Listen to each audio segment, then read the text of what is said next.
Dernier protagoniste et non des moindres, le président Paul Kagame.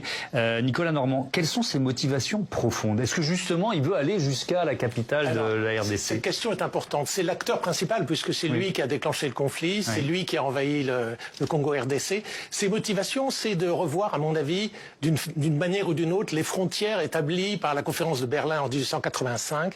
C'est-à-dire qu'il a une visée territoriale de prédation sur l'est de la RDC. Alors bien sûr, aujourd'hui, on ne peut plus changer les frontières aussi brutalement, même si Poutine essaye de le faire dans le cas de l'Ukraine. Donc il utilise un groupe qui est le M23, qui est complètement armé et aux ordres du Rwanda, et il veut une négociation entre Kinshasa et ce M23. Une négociation pour quoi faire? Pour que le M23, qui représente le Rwanda, ait une tutelle et administre cette zone pour le compte du Rwanda. Donc il veut en fait dominer cette région de l'Est de la RDC à travers ce groupe armé. C'est clair.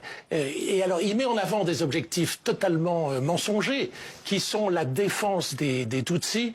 Mais si on veut défendre... il remonte à la guerre, enfin au génocide au Rwanda en disant que la RDC aide ou maintient des génocidaires dans son pays. Quoi, oui, la RDC même persécuterait les Tutsis congolais. Seulement, en envoyant une milice composée de Tutsis, le M23, c'est pas le meilleur moyen de protéger les Tutsis localement, bien évidemment. D'autre part, son deuxième grief, c'est qu'il y a un groupe constitué de Hutus.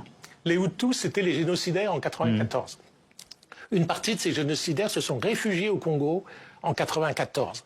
Ils ont eu des enfants probablement qui forment aujourd'hui le groupe qui s'appelle FDLR et selon Kagame, ce groupe menacerait la sécurité du Rwanda. Et ça, vous nous dites que c'est un prétexte? Oui, c'est un prétexte parce que tous les spécialistes estiment que le